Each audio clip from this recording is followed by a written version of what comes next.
లేవీయకాండము 20వ అధ్యాయము. మరియు యెహోవా మోషేకు ఈలాగు సెలవిచ్చెను. నీవు ఇశ్రాయేలీయులతో ఇట్లనము, ఇశ్రాయేలీయులలోనే గాని ఇశ్రాయేలు ప్రజలలో నివసించు పరదేశులలోనే గాని యొకడు ఏమాత్రమును తన సంతానమును మోలెకుకు ఇచ్చిన ఎడల వానికి మరణశిక్ష విధింపవలెను. మీ దేశ ప్రజలు రాళ్లతో వాని కొట్టవలెను. ఆ మనుష్యుడు నా పరిశుద్ధ స్థలమును అపవిత్రపరచి నా పరిశుద్ధ నామమును అపవిత్రపరచుటకు తన సంతానమును మోలెకుకు ఇచ్చెను గనుక నేను వానికి విరోధినై ప్రజలలో నుండి వాని కొట్టివేతును. మరియు ఆ మనుష్యుడు తన సంతానమును మోలెకుకు ఇచ్చుచుండగా మీ దేశ ప్రజలు వాని చంపక చూచి చూడనట్లు తమ కన్నులు మూసికొనిన ఎడల నేను వానికిని వాని కుటుంబమునకును విరోధినై వానిని మోలెకుతో వ్యభిచరించుటకు వాని తరిమి వ్యభిచారము చేయు వారినందరినీ ప్రజలలో నుండి కొట్టివేతును.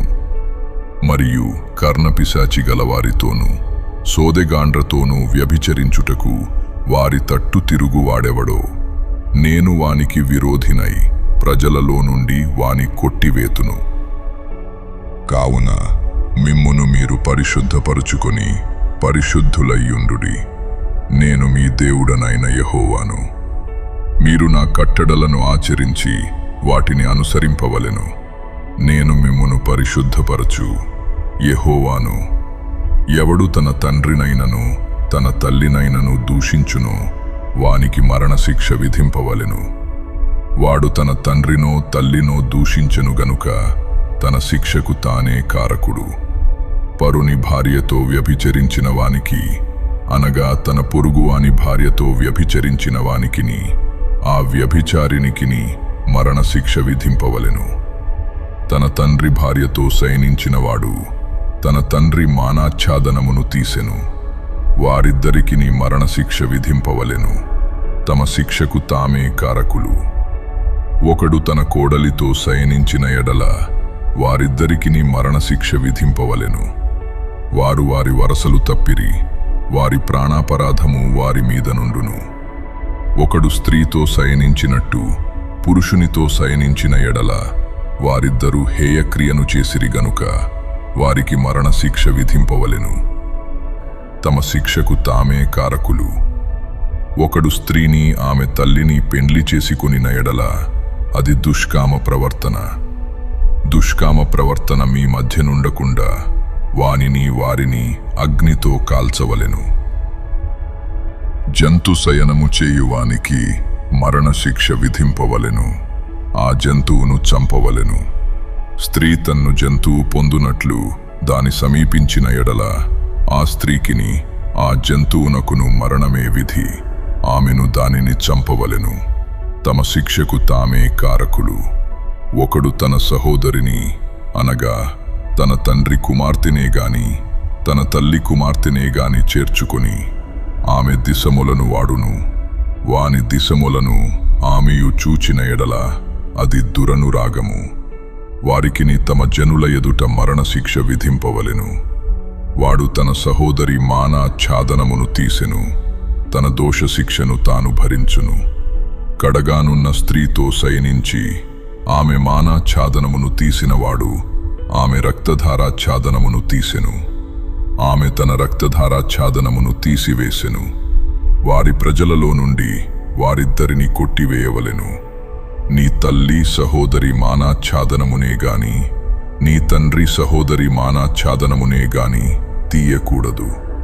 తీసినవాడు తన రక్త సంబంధి యొక్క మానాచ్ఛాదనమును తీసెను. వారు తమ దోష శిక్షను భరించెదరు. పినతల్లితోనే గాని పెత్తల్లితోనే గాని శయనించినవాడు తన తల్లిదండ్రుల సహోదరుల మానాచ్ఛాదనమును తీసెను. వారు తమ పాపశిక్షను భరించెదరు. సంతానహీనులై మరణమగుదురు. ఒకడు తన సహోదరుని భార్యను చేర్చుకొనిన ఎడల అది హేయము. వాడు తన సహోదరుని మానాచ్ఛాదనమును తీసెను. వారు సంతానహీనులయుందురు. కాబట్టి మీరు నివసించునట్లు నేను ఏ దేశమునకు మిమ్మును తీసుకొని పోవుచున్నానో ఆ దేశము మిమ్మును కక్కివేయకుండునట్లు మీరు నా కట్టడలన్నిటినీ నా విధులన్నిటినీ అనుసరించి నడుచుకొనవలెను. నేను మీ ఎదుట నుండి వెళ్ళగొట్టుచున్న జనముల ఆచారములను బట్టి నడుచుకొనకూడదు. వారు అట్టి క్రియలన్నీయు చేసిరి గనుక నేను వారియందు అసహ్యపడితిని.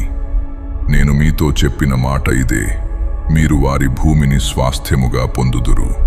అది అనగా పాలు తేనెలు ప్రవహించు ఆ దేశము మీకు స్వాస్థ్యముగా ఉండునట్లు దాని మీకిచ్చెదను. జనములలో నుండి మిమ్మును వేరుపరచిన మీ దేవుడనైన యెహోవాను నేనే. కావున మీరు పవిత్ర జంతువులకును అపవిత్ర జంతువులకును, పవిత్ర పక్షులకును అపవిత్ర పక్షులకును విభజన చేయవలెను. అపవిత్రమైనదని నేను మీకు వేరు చేసిన ఏ జంతువు వలననే గాని, ఏ పక్షి వలననే గాని, నేల మీద ప్రాకు దేని వలననే గాని మిమ్మును మీరు అపవిత్రపరచుకొనకూడదు. మీరు నాకు పరిశుద్ధులయ్యుండవలెను. యెహోవా అను నేను పరిశుద్ధుడను. మీరు నావారయ్యుండునట్లు అన్యజనులలో నుండి మిమ్మును వేరుపరచితిని. పురుషుని అందేమి, స్త్రీ అందేమి, కర్ణపిశాచి అయినను సోదయైనను ఉండిన ఎడల వారికి మరణశిక్ష విధింపవలెను. వారిని రాళ్లతో కొట్టవలెను. తమ శిక్షకు తామే కారకులు.